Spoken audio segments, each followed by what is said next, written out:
Qubee, Qubakoo.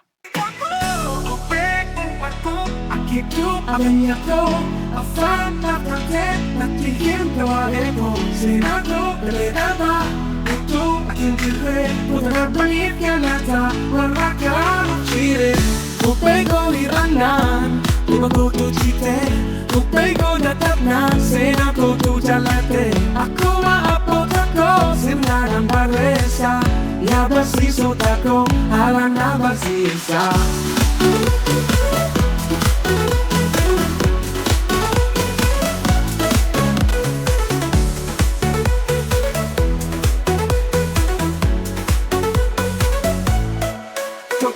Con Qubee, la magari Bocaa fi faisani akka fo'e Qubee xixiqqaa fi Qubee guddaa Qubee dachaa jirteen baasa addaa.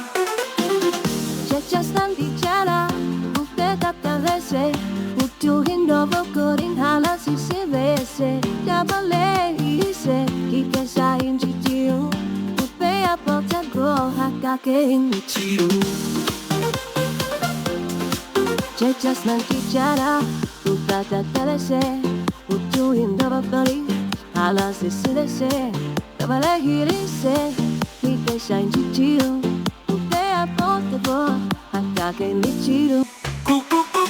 Sagaleen dheerannaan dubbachiiftuun lama yoo gabaabbateen moo dubbachiiftuun tokkuma. Sagalee jabaatiif dubbifamaa lamaan bareessa kan laafaatiif immoo tokko qofaan qopheessa. Dubbifamaa gosa addaa lama sagalee irraa butaa kataba dubbachiiftuun immoo sagalee hundaa ni qaba. Sirna tuqaalee see'ee jechootaa fi himaan bareessa seessugaa fi jaasugaa baaree afaan kun akkutiisa. Qubeen koo irra buusoo darbaan loogdatti yoon jallisee dabarsee lafee hambatu kana gaafatti.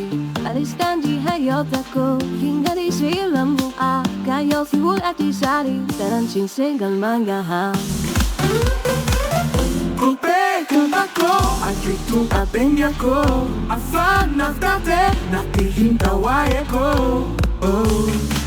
Seenaa koo taatee darbaa, utuu atiin jirre, wanta gabbaniif galata, warra karaa nuuf jire. Qubeen koo hin annaan, Qubakoo tu jite, Qubeen koo dadhabnaan, seenaa koo tu jallate, akkuma apotagoo sirnaan barreessa.